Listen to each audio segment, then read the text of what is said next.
देखिए, सत्ता पक्ष से भी सवाल हो रहे हैं, विपक्ष से भी सवाल पूछे जा रहे हैं, सभी जवाब यहां पर देते हुए।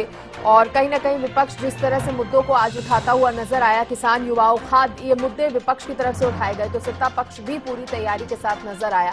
इधर गीता बुक्कल से जब सवाल पूछा गया कि आखिर नेता विपक्ष जो है वो तय क्यों नहीं हुआ, तो कहीं ना कहीं इस सवाल के जवाब में गीता बुक्कल सरकार को घेरती हुई नजर आई और उन्होंने तमाम वो मुद्दे जो थे एक बार फिर से गिना दिए और उन्होंने कहा कि किसी के लिए भी कुछ नहीं हो रहा है। ज्यादा बातचीत करने के लिए भारतीय जनता पार्टी के प्रवक्ता राजवीर रोहिल्ला जी मेरे साथ जुड़ गए हैं। राजवीर जी, स्वागत है आपका हरियाणा न्यूज पर। आज सत्र का पहला दिन रहा, किस तरह से देख रहे हैं आप इस सत्र के इस पहले दिन को? जी नमस्ते, प्रवक्ता साथी को नमस्ते और दर्शकों को भी राम राम जी। नहीं, आज मुख्य महामहिम जी का जो अभिभाषण हुआ उसमें हमारी सरकार का जो पिछले 10 साल का कार्यकाल था और जो हमारा रोड मैप है आने वाला, और जो हम संकल्पित है, जो हमने संकल्प पत्र जो बना के जनता में हम गए थे, हमारा फोकस सिर्फ और सिर्फ उस पे है और हमने ऐतिहासिक फैसले लेने का काम भी किया है। आज मुख्यमंत्री जी ने जो एक वर्गीकरण का था डीएससी का, और एससी वर्ग में जो डीएससी का वर्गीकरण था उसको एक अमली जामा पहनाने का काम किया है। और उस पर भी आज गीता बुक्कल जी बैकफुट पे थी, क्योंकि वो जब ये मुद्दा उठा रही थी तो हमारे जो मंत्री है कैबिनेट मंत्री श्री कृष्ण बेदी जी, उन्होंने उनको बोला कि भाई आप अपने किसी नेता से बयान दिलवा के दिखा दीजिए, क्योंकि ये सुप्रीम कोर्ट का फैसला है ये, और सुप्रीम कोर्ट के फैसले को लागू करने वाला हरियाणा पहला राज्य है जिससे कि उन वंचितों को एक सम्मान मिलेगा, उन वंचितों को अधिकार मिलेगा जो बरसों से महरूम थे, जिन्हें हिस्सेदारी नहीं मिल रही थी, जिनकी भागीदारी तो थी लेकिन हिस्सेदारी नहीं थी उनकी, क्योंकि असल मसला होता है हिस्सेदारी का। वंचित, शोषित, दलित के लिए या जो भी समाज में पीछे है तो उसे आगे लाने का काम हरियाणा की सरकार लगातार कर रही है। और रही बात किसानों की, तो किसानों के लिए जो इस सरकार ने किया है वो 70 साल में किसी भी सरकार ने नहीं किया था, चाहे वो मुआवजे की बात हो, चाहे वो डीएटी की बात हो, चाहे वो बीज से बाजार की बात हो, हमने हर मुद्दे पर काम करके दिखाया है। और रही बात रोजगार की, तो अभी हमने 26,000 25,000 से ज्यादा नौकरियां देने का काम किया है, जो कि हमने आज फिर उठाया गया। नहीं, डीएपी का मुद्दा उठाया गया, लेकिन वो तो विपक्ष का काम होता है, ये तो करना पड़ेगा उन्हें। जनता में कैसे मुंह दिखाएंगे वो लोग, क्योंकि आज विपक्ष के पास एलओपी नहीं है, तो ये लोग उल जुल बातें तो करेंगे ना वो, क्योंकि इन्हें अपनी फुटेज लेनी है, भाई हमने ऐसे बोला ऐसे बोला। विपक्ष अगर मुद्दे उठा रहे हैं तो क्या वो उल जुल बातें कर रहा है? कमल हांडा जी भी मेरे साथ जुड़ गए हैं, कांग्रेस के प्रवक्ता है। विजेंद्र रेणु जी जुड़ गए हैं, ये आईएनएलडी के प्रवक्ता है। आप दोनों का भी स्वागत है। कमल हांडा जी, आप सुन रहे होंगे राजवीर जी को भी, और सत्र से जुड़ा मेरा सवाल था, पहला दिन कैसा रहा सत्र को लेकर, आपकी भी उस पर प्रतिक्रिया लूंगी। इसके साथ ही राजवीर जी से जब ये पूछा गया कि विपक्ष ने कई मुद्दों को उठाया, उसमें से एक मुद्दा डीएपी खाद का भी था, तो कहीं ना कहीं कह रहे हैं कि कुछ बयान जो है विपक्ष के वो उल जलूल होते हैं। सृष्टि जी, आपको नमस्कार। और मैं 2 लाइनें कहना चाहूंगी मैं पहले कि भाजपा द्वारा यहाँ झूठ भी बड़े लिहाज से ताकत के साथ प्रचार तंत्र से फैलवाया जाता है। यहाँ झूठ भी लिहाज से ताकत से प्रचार तंत्र से फैलवाया जाता है। हमें तो आदत है सच बोलने की, इसीलिए हमें बदतहजीब कहा जाता है। तो ये उल जुल बातें तो ये करते हैं जो इनको पता नहीं चलता। एक तो कहते हैं ना कोड ऊपर से खुजली, एक तो अनपढ़ है, मतलब ऊपर से ये झूठ पर झूठ बोलते चले जा रहे हैं अपने निजी स्वार्थों के चलते हुए। जो भाजपा के प्रवक्ता है राजवीर रोहिल्ला, कभी कुछ भाषा बोलते हैं, कभी कुछ भाषा बोलते हैं। 70 साल में जो नहीं हो वाकई में आपने कर दिखाया। 750 किसानों की हत्या आपने कर दी 3 काले कानून लाकर। आपने पहलवान बेटियों को रंधवाया दिल्ली में, वो 70 साल में नहीं हुआ। आपने महिलाओं का अभी जो जींद का एसपी का मामला है, ये सब पुरानी बातें आप उठा रहे हैं मैम, लेकिन आप जान रहे हैं कि रिजल्ट आ चुका है विधानसभा का। आखिरकार फिर से एक बारी, तीसरी बार जनता ने बीजेपी को ही सुना। आज सत्र पर हम ज्यादा फोकस रखेंगे, सत्र को लेकर आप क्या कहेंगे, कैसा आज का सेशन? सत्र की बात भी करूंगी और आपको एक चीज भी सुनाना चाहूंगी जो मैं चाहूंगी कि आप जरूर सुनाएं। सत्र की बात आपने की तो था क्या, बेसिकली मुद्दे तो हमने उठाने ही चाहिए। तो कहते कि विपक्ष है तो मुद्दे उठाएगा क्या, ये कभी विपक्ष में नहीं थे। 7 पैसे पेट्रोल पे बढ़े थे 1973 में, तो अटल बिहारी वाजपेयी बैलगाड़ी में आ गए थे, तब ये विपक्ष में नहीं थे क्या? ऐसे फालतू उल जुल बातें तो ये लोग करते हैं, हम नहीं करते। जो काम ये खुद करते हैं ना गलत, तो उसका आरोप ये कांग्रेस पर लगाते हैं। आज राज्यपाल के अभिभाषण की अगर बात करें, कमल जी, आप राज्यपाल के अभिभाषण को किस तरह से रखूंगी मैं? आप बात रखिए, क्योंकि मैम आप बात रखिएगा, लेकिन आज राज्यपाल के अभिभाषण को भी जोड़कर अपनी बात रखिएगा, क्योंकि उसमें कहीं ना कहीं बिल्कुल उसको भी जोड़ूंगी मैं। हाँ। आप मुझे वक्त तो दीजिए जी। आप वक्त तो दीजिए। इन्होंने कहा कि मुख्यमंत्री ने ऐतिहासिक फैसले लिए, खाली घोषणा के मंत्री बनकर रह गए हैं। एससी के फैसले कहते हैं लागू करने वाली यहाँ की पहली सरकार है, सबसे ज्यादा विरोधी तो दलितों के आप हैं। आप ऊपर से तो मैंने कहा ना, मुंह में हो मीठी मीठी बातें, रग रग में अयारी हो, उसकी दवा मैं कहाँ से लाऊं जिसको ये अयारी हो, जो भाजपा को बीमारी है। 70 साल में नहीं, जो इन्होंने कहा मुंह दिखाने लायक तो आप नहीं है। एक पट्टा ला दूं मैं आपकी जानकारी से, आपके चैनल की जानकारी से, सुन ले भाजपा प्रवक्ता भी और ए टू जी भी सुन ले कि 70% लोग जब टीवी पर प्रधानमंत्री मोदी आते हैं ना, टीवी का चैनल बदल देते हैं या टीवी बंद कर देते हैं। नहीं मैम, आप देखिए, आप सत्र से हटकर आप ठीक है, आप जो भी आप बयान दे रही हैं कांग्रेस के प्रवक्ता के नाते, आप बीजेपी को घेरना चाह रही हैं, लेकिन आप उन मुद्दों की बात कीजिए ना जो आज सदन में उठे हैं। मैं बार बार आपको कह रही हूँ कि सत्र पे फोकस रखिए। हाँ जी, उस पर भी रखूंगी मैं। आप पीएम मोदी का जिक्र कर रहे हैं मैम, इन सब बातों के लिए हम फिर से अब वो चर्चा होती रहती है, ये सब मुद्दे उठाए जाते हैं। आज सत्र पे हमारा फोकस है, पहले दिन के सेशन पे हमारा फोकस है, तो आप उसी पर अगर रहेंगे तो ज्यादा अच्छा रहेगा। प्रवक्ता ने भी 70 साल पहले की बात है कि नहीं, तो मेरा भी जवाब देना बनता है, पहली बात। अब मैं आती हूँ अभिभाषण पर। महामहिम ने जो भाषण दिया, अभिभाषण दिया, वो तो इनका ही महिमा मंडन कर दिया उन्होंने उसके बारे में उपलब्धियां बता दी इनकी, लेकिन वो घोटाले नहीं बताए, उसके लिए पे धन्यवाद कर देते। किसानों पर अत्याचार हुआ, जो 3 काले कानून लाए, उसके ऊपर भी कुछ रोशनी डाल देते। पहलवान बेटियों पर जो रौंदा गया, उसके ऊपर भी कुछ रोशनी डाल देते, उसके ऊपर भी धन्यवाद कर देते। लॉ एंड ऑर्डर पर भी धन्यवाद कर देते कि क्या हाल हो गया हरियाणा का, अपराध में 1 नंबर हो गया, नशे में 1 नंबर हो गया, बेरोजगारी में 1 नंबर हो गया, इस पर भी थोड़ी रोशनी डाल देते। हाँ। अच्छा, अब मैं दूसरी बात एक आपको मैं सुनाना चाहूंगी। इनके एक अभी महिला दिन का तो जो चल रहा है, मैं आपको एक चीज सुनवाना चाहती हूँ, आप जरा ध्यान से सुनिएगा। और मैं चाहूंगी सृष्टि जी, आप जरा मुझे जस्ट 20 सेकंड दीजिएगा। जल्दी से मैम, जल्दी से। विजेंद्र रेणु जी से भी सवाल मुद्दों पे बात करवाइए, मुद्दों पे बात कीजिए, इनके पास कुछ है नहीं, मुद्दों पे कुछ है नहीं इनके पास कहने के लिए। उन बोलना इनका काम है बस। उन जरूर तुम ही बोलते हो, बोलना ही नहीं आता, मुद्दे नहीं आपने निजी। ठीक है कमल हांडा जी, मैं एक बार विजेंद्र रेणु जी को ऐड कर लूं इस चर्चा में, उनको जोड़ लूं, उसके बाद आप अपनी बात रखिएगा। वो 20 सेकंड में आपको दूंगी, वो 20 सेकंड में आपको दूंगी मैम, मैं दूंगी वो 20 सेकंड भी आपको 25 सेकंड पे मिलेंगे।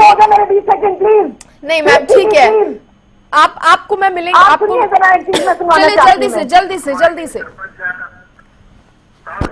जल्दी से कमल हांडा जी फटाफट से।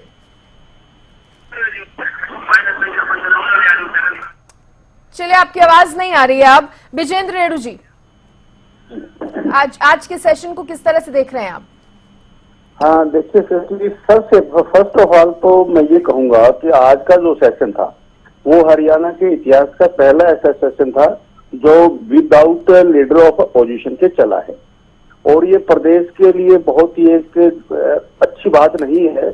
और खास करके कांग्रेस पार्टी ने जिस प्रकार से हरियाणा प्रदेश को शर्मसार करने का काम किया, कांग्रेस पार्टी खुद शर्मसार हुई इस बात के लिए कि वो इतने दिनों के बाद भी अपना एलओपी नहीं बना पाई। सबसे बड़ा और सबसे बड़ी ऐतिहासिक घटना तो ये हुई, जो कि बहुत ही निंदनीय है और कांग्रेस पार्टी के लिए शर्म की बात है। दूसरी बात, जो सृष्टि जी अभिभाषण था अपने राज्यपाल महोदय का, हम उनका आभार प्रकट करते हैं। उन्होंने हरियाणा प्रदेश की जनता को संबोधित करने का काम किया, विधानसभा को संबोधित करने का काम किया, लेकिन जिस प्रकार से उन्होंने केवल और केवल, मैं देखिए काफी समय से हूँ राजनीति में, 30-35 साल हो गए। जो राज्यपाल का अभिभाषण होता है उसमें के विजन दिखाया जाता है, और राज्यपाल जो है ना वो प्रदेश का राज्यपाल होता है, वो किसी पार्टी और सरकार का नहीं होता, मेरा ये मानना है। हाँ। राज्यपाल हरियाणा का होता है और वो रिप्रेजेंटेटिव ऑफ राष्ट्र प्रेसिडेंट होता है, और प्रेसिडेंट सबका होता है। लेकिन जिस प्रकार से राज्यपाल महोदय ने बार बार मेरी सरकार ने ये कर दिया, मेरी सरकार ने ये कर दिया, मेरी सरकार ऐसा करेगी, ये इसको मैं अच्छा नहीं मानता। ऐसा उसको शब्द का प्रयोग नहीं करना चाहिए था हमारे राज्यपाल महोदय को।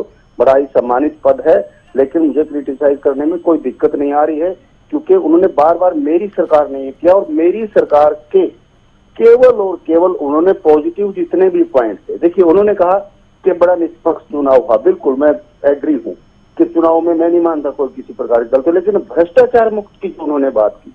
और उन्होंने एक बात अपने संबोधन में कही कि हरियाणा प्रदेश में शिक्षा और स्वास्थ्य का बड़ा विस्तार किया जाए और बड़ा उसको मजबूत करने का काम किया जाए। हाँ। श्रेष्ठ जी देखिए कहाँ है शिक्षा, अध्यापकों की पूर्ति नहीं है विद्यालयों में। आपको तो पता होगा हाई कोर्ट ने भी 5 लाख रुपए का 1 लाख रुपए का फाइन तो करने का काम किया कि लोगों बच्चियों के लिए शौचालय नहीं है, लाइट नहीं है, इंटरनेट की सुविधा नहीं है ना, इवन पीने का पानी भी नहीं है। ये तो खुद सरकार को मान लेना चाहिए जब हाई कोर्ट तक उसको फाइन करने का काम करते और फिर राज्यपाल महोदय ठीक है रोहिल्ला जी इन बातों के जवाब देंगे, इन सभी प्रश्नों के जवाब। अभी 5 सेकंड और बस।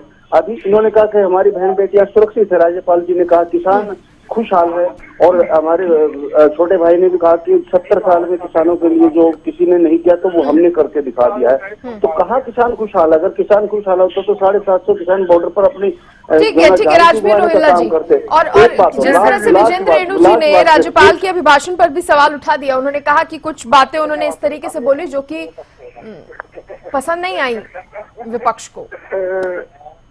ये जो रेड्डी जी कह रहे हैं इन्हें अल्प ज्ञान है, मैं इनके बारे में क्या बोलूं। एक तो बात है शिक्षा के क्षेत्र में और स्किल के क्षेत्र में, क्योंकि आज स्किल की बहुत ज्यादा जरूरत है। हरियाणा में तो स्किल यूनिवर्सिटी खोली गई है। हमने जो प्रधानमंत्री जी का जो स्किल डेवलपमेंट का कार्यक्रम था उसको लागू करने का काम किया। हमने लाखों युवाओं को स्किल के सर्टिफिकेट दिए और ये चीजें ऐसे नहीं होगी धरातल, हमने काम करके दिखाया है। ठीक है ना। रही बात किसानों की, तो अंतिम तेल तक पानी पहुंचाने का काम इसी नायब सैनी जी की सरकार ने किया है, मनोहर लाल जी की सरकार ने किया है। और एक बात, 13,000 करोड़ का जो मुआवजा है वो इसी सरकार ने दिया है। 2,000 रुपए का जो एक बोनस था वो इसी सरकार ने दिया, इसी तरह में जहाँ मतलब फसल कम हुई है। तो अब ये मैं इनसे ये पूछना चाहूंगा, भाई इन्होंने 16,000 रोजगार दिए थे, इन्होंने 16,000 रोजगार दिए थे। इन लोगों की सरकार थी 20 साल पहले, अब तो 20 साल में तो पीढ़ी बदल जाती है। तो हमने 1.5 लाख तो हमने पहले दिए थे, 26,000 हमने अभी 2-3 दिन अभी 10 दिन पहले हमने लगाए हैं बच्चे। तो ये और बिना पर्ची बिना खर्चे लगाए हैं, जबकि चाहे वो इन लोगों की सरकार रही हो चाहे वो कांग्रेस की सरकार रही हो, हर सरकार में पैसा चला, सिफारिशें चली, पैरवी चली और क्षेत्रवाद हुआ, भाई भतीजावाद हुआ, जातिवाद हुआ, जो इन लोगों ने किया। लेकिन हरियाणा की जो सरकार है उस सरकार ने सबको बिना पर्ची बिना खर्ची लगातार नौकरियां दी है। और जो 2 लाख नौकरी की हमारी घोषणा है वो हमारा संकल्प पत्र में है, वो 2 लाख नौकरी हम देंगे और रोजगार के और साधन बढ़ाएंगे।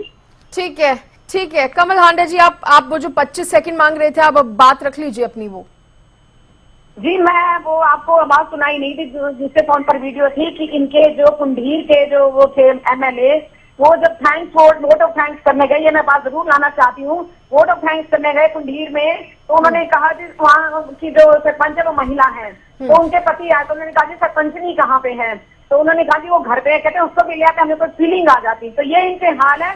और दूसरी बात मैं बताना चाहूंगी, ये बातें कितनी झूठी करते हैं, तो थोड़ी शर्म भी नहीं आती भाजपाइयों को। ये कहते हैं मेवात के एमएलए ने हमारे बताया कि 10,000 एकड़ जमीन जो है जल भ्रांत में है, गवर्नमेंट उनको मुआवजा दे किसानों को या उनकी कुछ सहायता करे, कुछ आर्थिक मदद करे, जो कि नहीं कर रहे हैं ये। दूसरी बात, इन्होंने क्या कहा स्किल डेवलपमेंट करके सर्टिफिकेट दे दिए, तो खुद को सर्टिफिकेट दिए जा रहे हैं, काम धरातल पर कुछ होता नहीं है। काम हमारे गिनाते में फतेहाबाद में जाकर आपके मुख्यमंत्री कंफ्यूज है जो, तो आपके तो झूठ बोलना तो आपका काम ही है। आपने झूठ के सिवा कुछ नहीं बोलना, आपने कसम खा रखी है, गीता की नहीं, आपने मोदी जी की कसम खा रखी कि मैं झूठी बोलना, झूठ के सिवा कुछ नहीं बोलना। रेड्डी जी अब क्या कह रहे थे, ये 1 लाख कभी 1.5 लाख नौकरियां कहते, कभी 1 लाख 10 लाख, कभी 1 लाख 20 लाख, इनको पता ही नहीं है कि एक्चुअली दी कौन सी है।